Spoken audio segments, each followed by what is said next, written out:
penyuluhan mengenai anti korupsi. Selamat menyaksikan. Assalamualaikum warahmatullahi wabarakatuh. Materi yang pertama yaitu contoh-contoh berbagai usaha menentang korupsi yang ada di Indonesia. Seperti yang kita ketahui, korupsi di Indonesia sudah banyak yang kita dengar. Contoh-contoh menentang korupsi yaitu mencegah hukum secara adil pada siapapun. Yang kedua yaitu melakukan harmonisasi dan sosialisasi kepada masyarakat dan mahasiswa. Terima kasih. Assalamualaikum warahmatullahi wabarakatuh. Izin memperkenalkan diri, nama Kadek Syah, kelas 1 TLM, NIM P05151501211026. Di sini saya akan melakukan penyuluhan dan bertanya tentang apakah dasar pemberantasan hukum korupsi membantu. Selamat menyaksikan. Ini sih Mbak, di sini saya melakukan penyuluhan anti korupsi. Apakah Mbak bersedia? Ya. Nah, sebelumnya saya ingin bertanya, apakah dasar hukum pemberantasan korupsi di Indonesia tidak membantu pemberantasan korupsi? Tidak. Baiklah, jawaban Mbak betul. Di sini saya akan menjelaskan sedikit tentang dasar hukum korupsi. Dasar hukum korupsi undang-undang ini adalah pasal 5 ayat 1 dan pasal 20 ayat 1 Undang-Undang Dasar 1945 dan ketetapan Majelis Permusyawaratan Rakyat Republik Indonesia tentang penyelenggaraan negara yang bersih dan bebas korupsi, kolusi, dan nepotisme. Baiklah, terima kasih telah bersedia menjadi audiens saya. Saya permisi, Mbak. Terima kasih. Sebelumnya Mbak, perkenalkan nama saya Dawa Febrianti dari D3 Teknologi Laboratorium Medis dari Poltekkes Kemenkes Bengkulu. Saya di sini ingin melakukan penyuluhan dan mengenai anti korupsi dan saya akan memberikan sedikit pertanyaan kepada Mbak. Sebelumnya apa boleh Mbak sendiri memperkenalkan diri? Perkenalkan, nama saya Rizky Alia. Ya. Nanti apabila saya ingin mempertanyakan sesuatu kepada Mbak, apakah Mbak bersedia? Baiklah, saya akan bertanya. Biaya yang dikeluarkan dari dampak korupsi disebut biaya sosial korupsi. Dampak dari tindakan pidana korupsi memberikan kerugian masyarakat, yaitu pelayanan publik yang tidak membaik, pelayanan kesehatan yang tidak mahal, kemiskinan meningkat hingga naiknya besaran pajak setiap tahunnya. Pernyataan tersebut apakah merupakan dampak dari hubungan antara korupsi dan biaya sosial korupsi? Iya.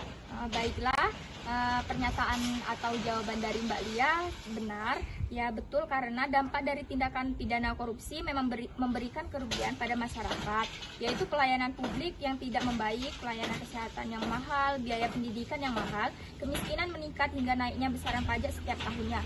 Jadi di sini penyuluhan saya cukup sampai di sini. Sekian dan terima kasih. Wassalamualaikum warahmatullahi wabarakatuh. Assalamualaikum warahmatullahi wabarakatuh. Perkenalkan, nama saya Nina Rosana Tawalanda dengan NIM P0515121035. Saya berasal dari kelompok 2. Di sini saya akan melakukan penyuluhan tentang anti korupsi. Sebelum itu saya ingin bertanya kepada audiens saya, apakah menurut Anda korupsi berdampak untuk meningkatkan kemiskinan pada suatu negara? Jawaban saya adalah tidak. Baiklah, jawaban dari audiens saya adalah tidak. Di sini saya akan menjelaskan kepada audiens saya apa itu korupsi. Korupsi atau rasuah atau mencuri adalah tindakan pejabat publik, baik politisi maupun pegawai negeri, yang menyalahgunakan kepercayaan publik untuk mendapatkan keuntungan sepihak. Dampak korupsi dalam bidang ekonomi adalah melemahkan pertumbuhan ekonomi suatu negara, menurunkan investasi, meningkatkan kemiskinan, serta menurunkan pendapatan suatu negara.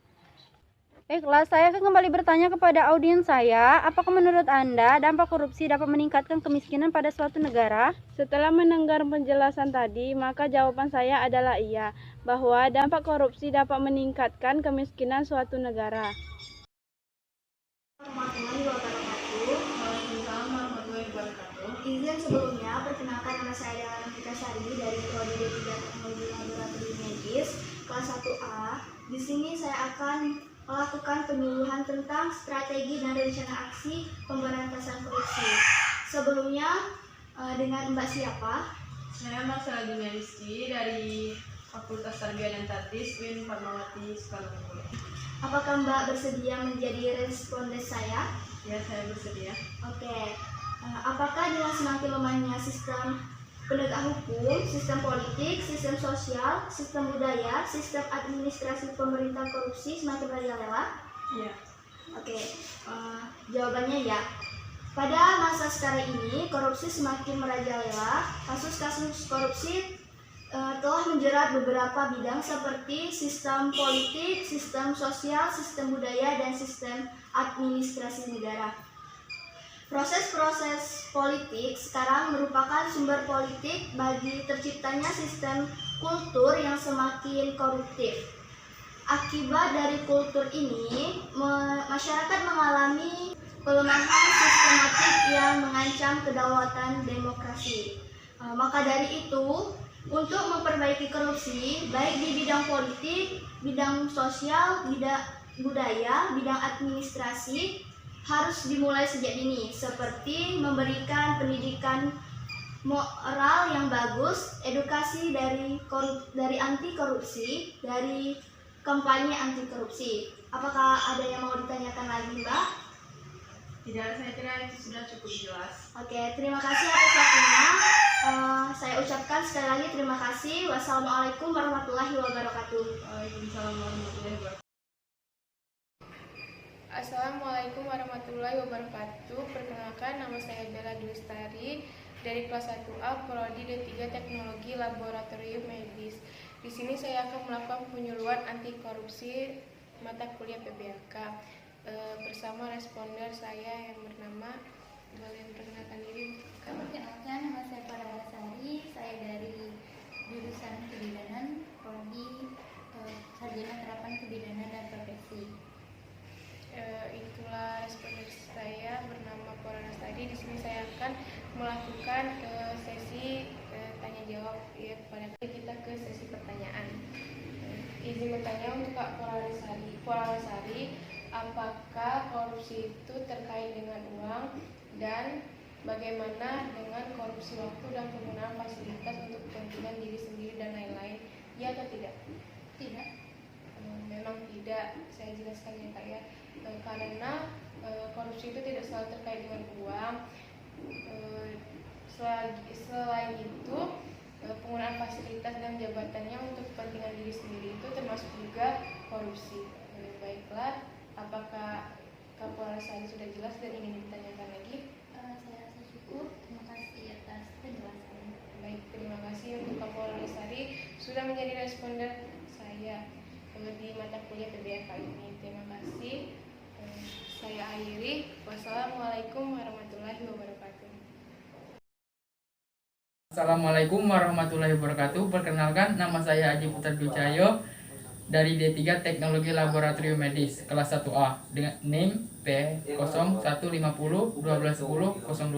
Di sini saya akan melakukan penyuluhan tentang anti korupsi. Di sini judul tema saya adalah tujuan akhir dari berbagai usaha mencegah dan menantang korupsi. Selamat menyaksikan. Baik Kak, permisi sebelumnya Kak. Di sini saya ingin melakukan penyuluhan kepada Kakak. Di sini saya penyuluhannya adalah tujuan akhir dari berbagai usaha mencegah dan menantang korupsi. Dan di sini saya mempunyai pertanyaan untuk Kakak. Mahasiswa memiliki peran penting sebagai motor penggerak dalam peristiwa-peristiwa terbesar terkait korupsi. Contoh peran nyata dan dapat dilakukan yaitu melalui edukasi dan kampanye. Jawabannya A, iya, B, tidak Kak. A, iya. Oke, baik, itu benar Kak. Apakah Kakak bisa menjelaskan secara singkat apa yang Kakak sampaikan tadi? Baiklah Kak, saya akan menjelaskan materi saya tadi. Tujuan akhir pemberantasan korupsi. Memberantas korupsi bukanlah tujuan akhir, melainkan perjuangan melawan perilaku jahat dalam melindungi negara Republik Indonesia, dan tujuan yang lebih luas yaitu menciptakan pemerintah yang efektif, adil, dan makmur.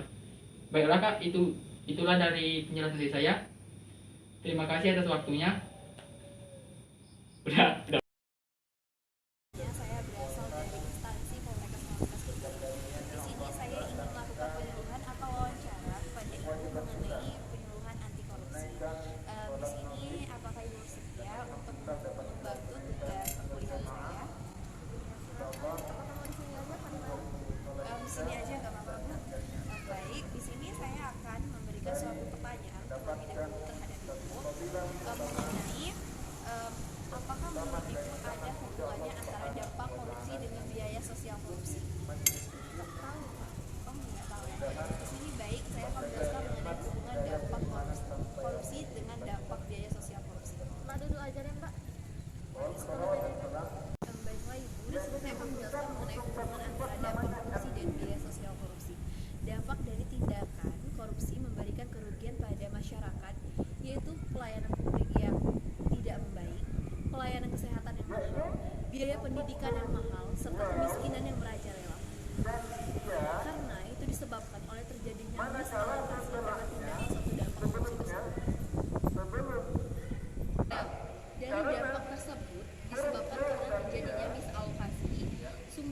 seharusnya dapat digunakan untuk kebutuhan masyarakat.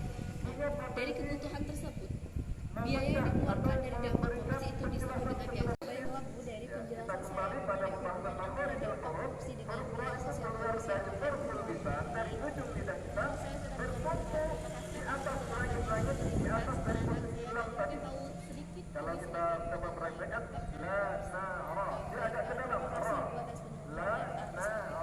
partisipasi dalam pendidikan saya. Saya ucapkan terima kasih. Saya akhiri. Assalamualaikum warahmatullahi wabarakatuh. Perkenalkan, nama saya Levita Atika dengan NIM P05150121029 dari kelompok 2. Di sini saya akan menyampaikan tentang strategi dan rencana aksi pemberantasan korupsi. Sebelum itu, saya akan bertanya kepada audiens saya. Pertanyaannya, apakah strategi edukasi dan kampanye merupakan strategi pencegahan korupsi? Jawaban saya tidak. Oke, jawaban audiens saya tidak. Baiklah, saya akan menjelaskan apa itu strategi dan rencana aksi pemberantasan korupsi.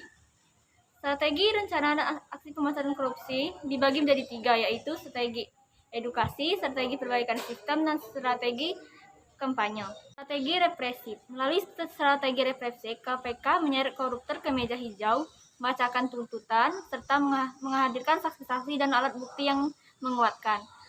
Tahapan strategi represif.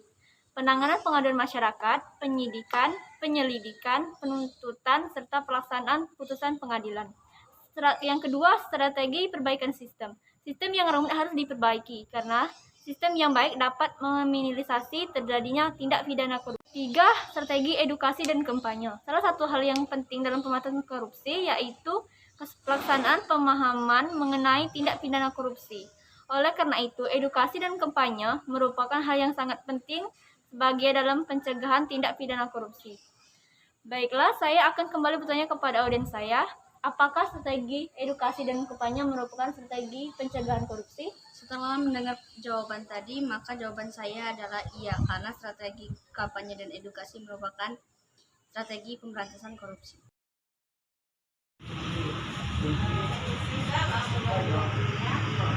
Perkenalkan, saya mahasiswa dari KPK 90 ingin mengajak suatu kegiatan. Apakah Mbak bersedia menjadi audiens saya? Ya, bersedia. Saya akan mengajukan suatu pertanyaan kepada Mbak. Mbak cukup menjawab iya atau tidak. Pertanyaan saya itu, menurut Mbak, apakah strategi pemberantasan korupsi di Indonesia ini harus dilakukan? Saya iya.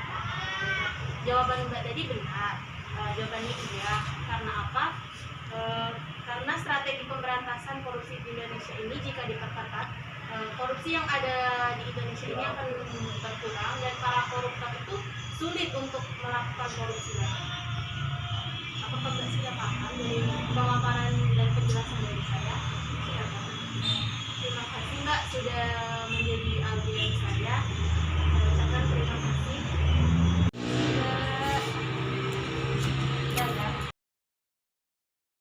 Assalamualaikum warahmatullahi wabarakatuh. Perkenalkan, nama saya Rafli Prabudia Ilham dari D3 Teknologi Laboratorium Medis tingkat 1A dengan NIM P05150121041. Di sini saya akan memberikan penyuluhan dan bertanya tentang dasar hukum pemberantasan korupsi di Indonesia. Selamat menyaksikan. Assalamualaikum warahmatullahi wabarakatuh. Permisi Kak. Di sini saya ingin melakukan penyuluhan tentang anti korupsi. Apakah Kakak bersedia? Ya, bersedia. Ya, saya akan bertanya di sini, apakah pasal 5 ayat 1 dan pasal 20 ayat 2 dan ayat 4 UUD 1945 adalah dasar hukum pemberantasan korupsi? Kemungkinan iya.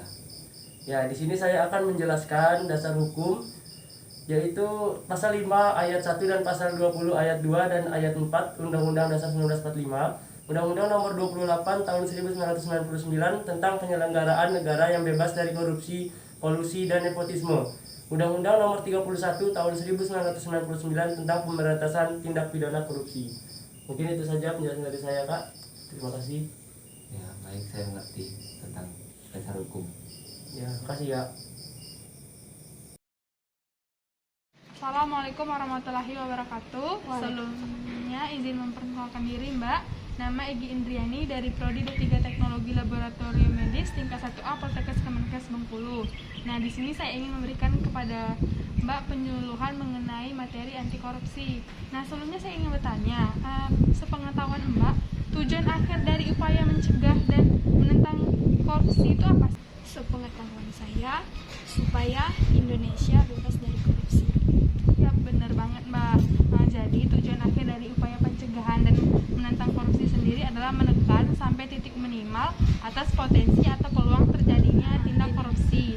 Nah, dengan memberi penerangan dan menggerakkan masyarakat untuk mencegah dan menentang korupsi.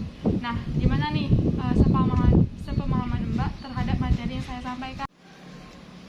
Menurut apa yang saya tangkap, ini dapat memberikan pendidikan dan pengetahuan mengenai korupsi dan bahayanya, dengan tujuan untuk mencegah dan meminimalisir terjadinya korupsi sejak dini sehingga tercipta Indonesia yang bebas, kakak. Terima kasih Mbak. Ya. Meminta waktunya sebentar, ya. Sebelumnya izin memperkenalkan diri, nama Anissa Sri Ardianti dari Poltekkes Kemenkes Bengkulu jurusan Analisis Kesehatan. Izin meminta waktu Mbak sebentar untuk mewawancarai Mbak. Apakah Mbak berkenan? Oke, jika Mbak berkenan, saya ingin bertanya, ada atau tidak hubungan antara dampak korupsi, biaya sosial korupsi, dan indikator keberhasilan pemberantasan korupsi, Mbak? Mungkin tidak, karena saya kurang tahu. Oke, di sini saya akan menjelaskan tentang hubungan antara dampak korupsi, biaya sosial korupsi, dan indikator keberhasilan pemberantasan korupsi. Apa Mbak berkenan? Iya.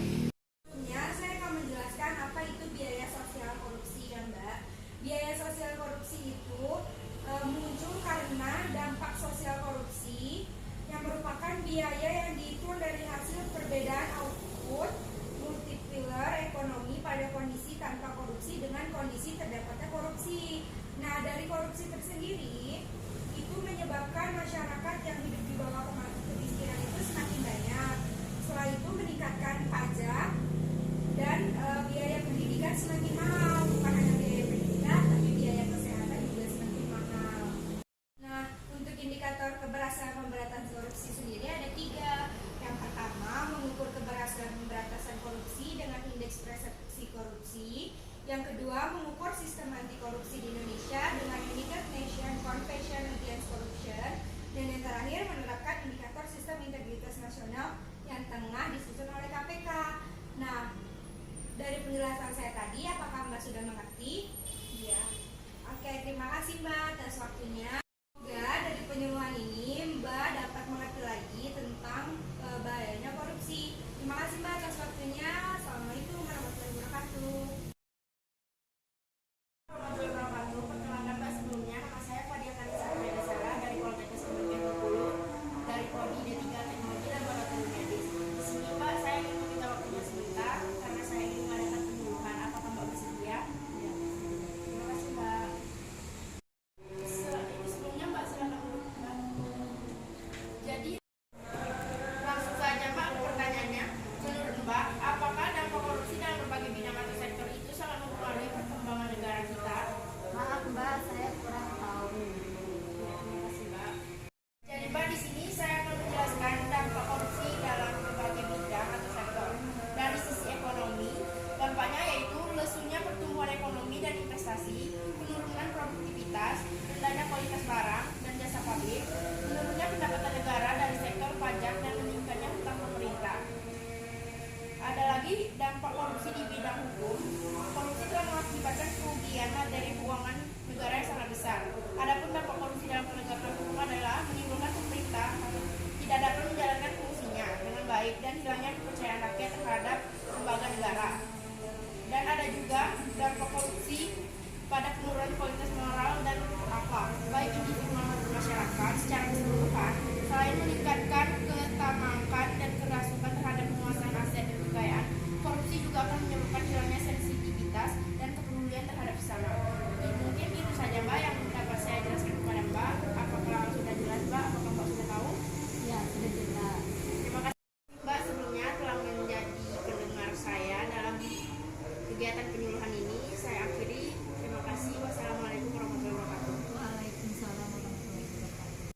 Sekian dari video penyuluhan dari kelompok 2. Kami akhiri. Wassalam.